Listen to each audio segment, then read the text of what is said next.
Existe esperança para uma nação que terá mais alguns milhões de desempregados?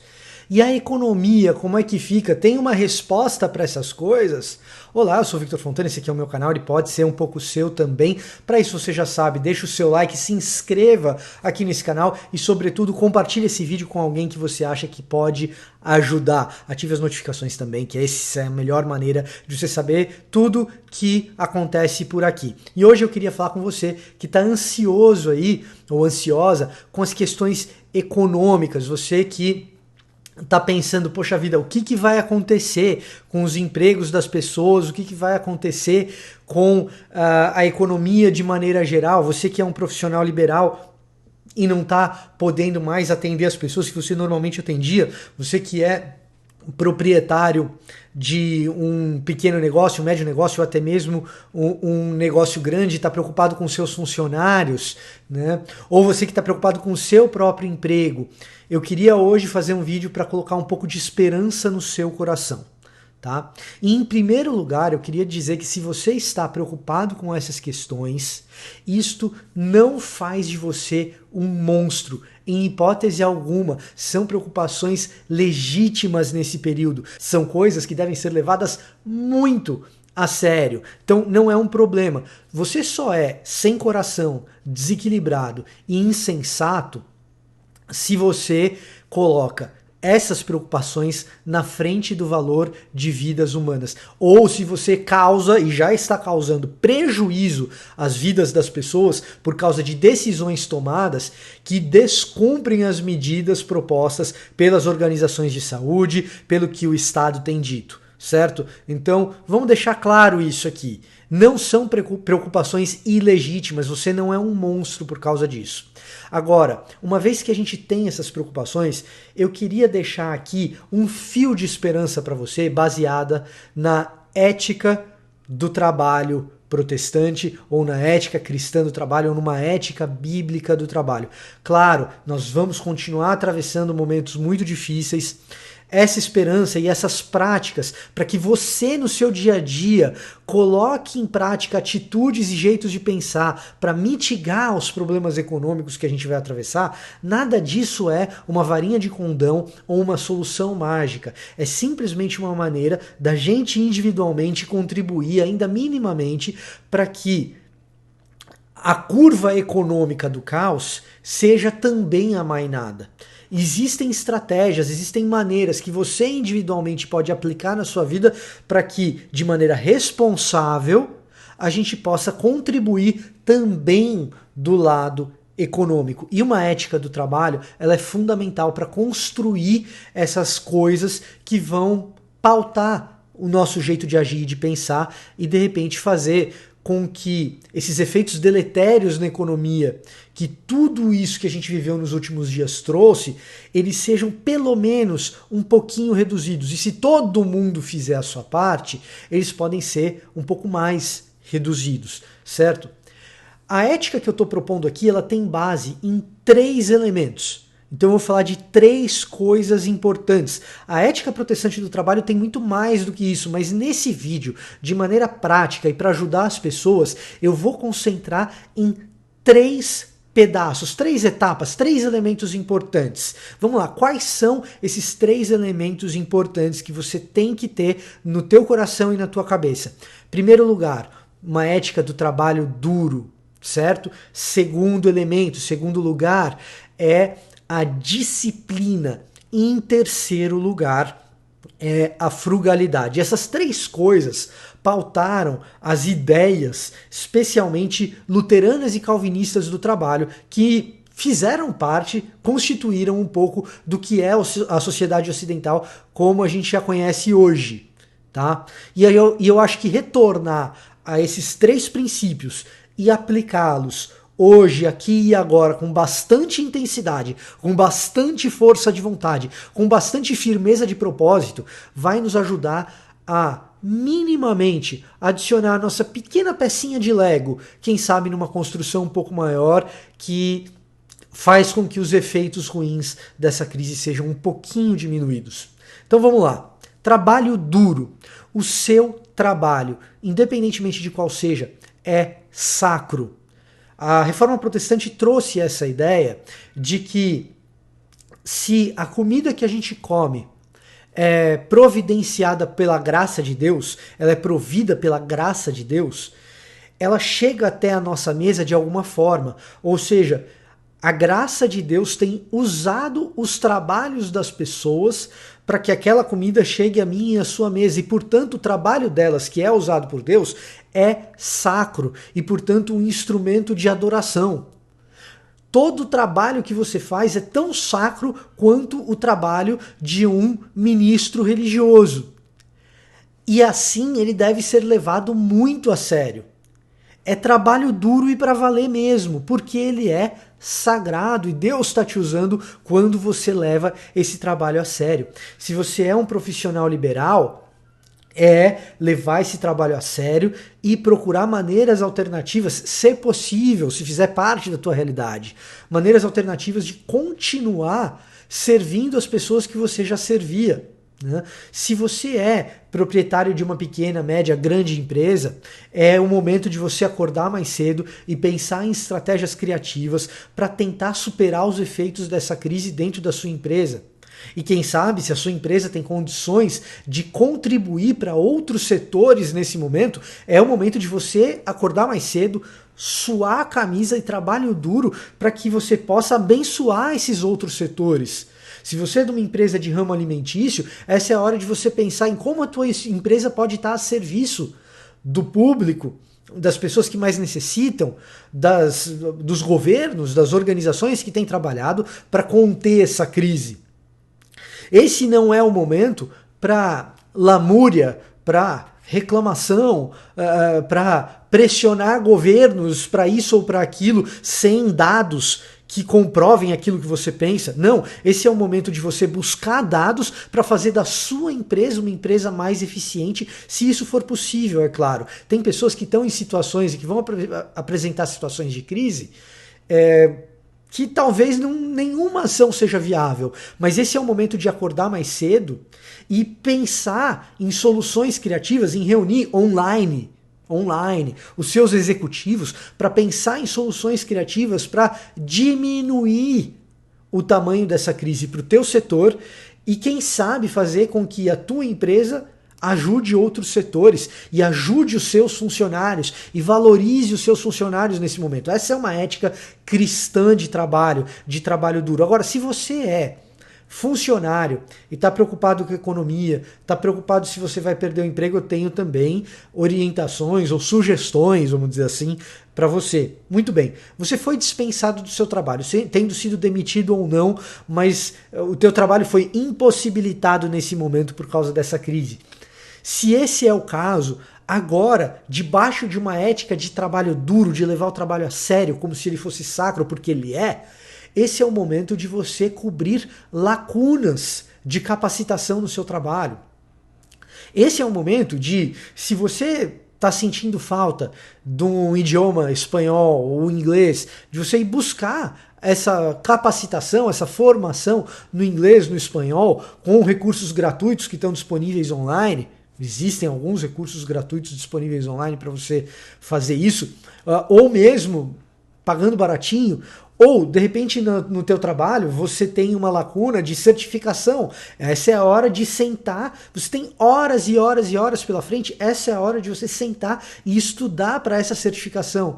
Isso vai ser bom para a sociedade, que vai ter um trabalhador mais eficiente no final dessa crise, e vai ser bom para você também, porque agora você tem muitas horas no dia pela frente, e se você não se planejar, você vai entrar numa crise de ansiedade, numa compulsão alimentar, a sua vida vai ficar bagunçada. Então essa é a hora de você se planejar para buscar essas capacitações.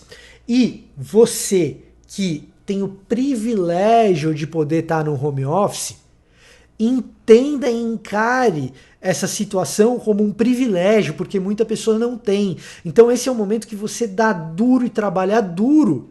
Né? Em vez de você trabalhar tanto quanto você trabalhava no seu escritório, ou quem sabe trabalhar um pouco menos, porque é uma tentação uma vez que você está em casa, essa é a hora de você dar um a mais no seu trabalho para dar uma compensada no fato de não estar todo mundo se encontrando, não estar todo mundo ali junto, porque são momentos difíceis.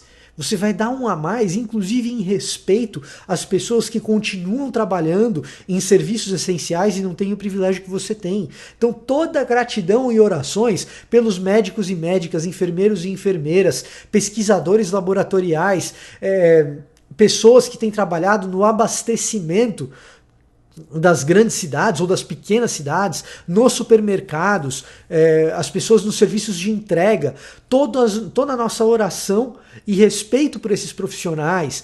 E se temos o privilégio de trabalharmos em casa, a gente honra esses profissionais que estão lá fora na linha de frente dando duro por eles mesmos, pelas famílias deles e também por cada um de nós, para que nós tenhamos um mínimo de bem-estar e necessidades supridas nesse momento que a gente precisa de serviços essenciais.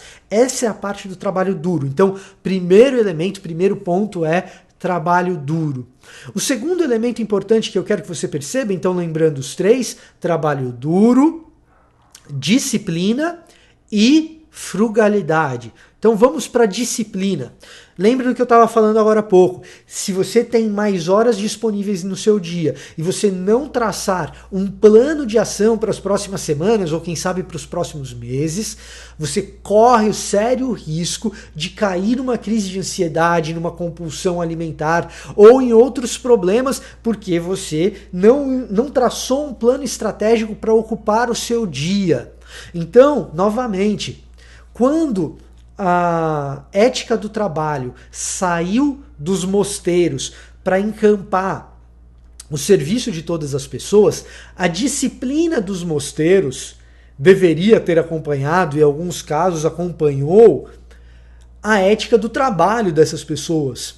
Então não deixe de ter horários para dormir, para comer, para fazer a sua atividade física dentro de casa e horários nos quais você, junto a Deus e no seu momento devocional, você pede a Ele: qual é a minha missão, o meu propósito diante dessas próximas semanas, desses próximos meses, talvez, que se avizinham. E em oração, definindo um propósito junto com Deus, disciplina nos seus horários para cumprir esses propósitos. Ah, não, nesse período eu vou ler tantos livros, nesse período eu vou tirar uma determinada certificação, nesse período eu vou ligar para X pessoas para confortá-las emocionalmente, porque eu sei que elas vão passar por momentos mentalmente de estresse.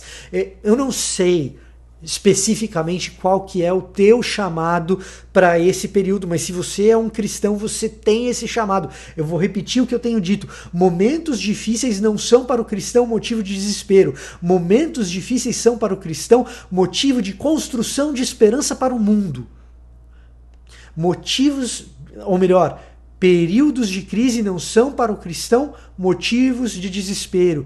Períodos de crise são para o cristão motivos de confecção, criação de esperança para um mundo que atravessa esse período tenebroso. Cantai ao Senhor um cântico novo. Essa novidade de cântico é a nossa responsabilidade. E isso vem com disciplina, firmeza de propósito, compreensão do chamado que Deus tem para você nesse período. E Ele tem um chamado específico para você. Então é joelho no chão, oração, colocar a massa encefálica, que é presente de Deus para funcionar, e entender qual é o teu propósito nesse período. E uma vez isso definido, um plano de ação no qual você realoca os horários do seu dia em serviço desse propósito, desse princípio que você tem. Poxa, Vitor, mas isso é muito difícil. Cara, acredite em mim, ninguém melhor do que eu sabe o quanto isso é difícil, porque eu sou péssimo com disciplina. Eu sou horroroso com disciplina. Mas esse é o momento de você pedir uma força extra de Deus para você se disciplinar, né? Então, trabalho duro, disciplina e frugalidade. A ética cristã no trabalho A ética protestante do trabalho nos ensina que nós podemos trabalhar duro e devemos trabalhar duro. Nós devemos ser disciplinados e seremos disciplinados. E uma vez que fizermos essas duas coisas, é muito provável que nós colhamos os frutos dessas coisas. E talvez você já tenha colhido os frutos dessas duas coisas durante anos. Agora, uma vez que nós recebemos os benefícios financeiros e econômicos desse trabalho duro, dessa disciplina, né?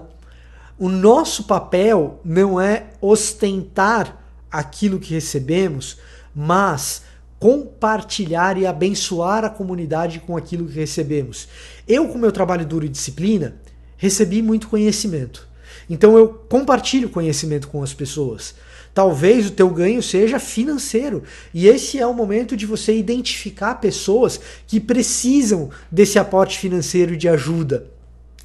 No caso, de repente, de você que está no home office, continua com a tua renda garantida, o teu emprego está garantido, esse é o momento, de repente, de se você tem funcionários domésticos e tal, que não estão indo na sua casa, de você, de repente, tentar manter o salário deles, se isso é possível. Sobretudo, a frugalidade nos ensina a poupar. Porque se eu vivo uma vida simples, se eu não ostento, isso significa que durante o meu período de grande produtividade, eu tive capacidade de poupança. A capacidade de poupança evita o meu endividamento, e a capacidade de poupança também me ajuda a poder ajudar o próximo. Você que tem grandes lucros em uma grande empresa, essa é a hora de você exercitar a sua frugalidade. Porque se você vai atravessar um período de menos lucratividade ou de prejuízo, você não ficou tomando dinheiro do caixa da empresa para garantir a tua vida ostentadora. Então a tua empresa, quero crer, terá caixa para aguentar esses momentos, né? E talvez a tua empresa possa ajudar os funcionários e não dispensá-los nesse momento. Claro, cada empresário, cada empreendedor vai ter condições específicas de fluxo de caixa, de momento da empresa, e a gente tem que entender os momentos de cada um. Agora, se você pode, se você faz uma autoavaliação, realmente fazendo um belo escrutínio compreensivo, abrangente da sua situação econômica e financeira, e você pode ajudar pessoas e você não ajuda, isso é um problema sério. Então, uma ética cristã, uma ética protestante do trabalho inclui também aquilo que você faz com os resultados do seu trabalho duro. E isso deve incluir bênção ao próximo.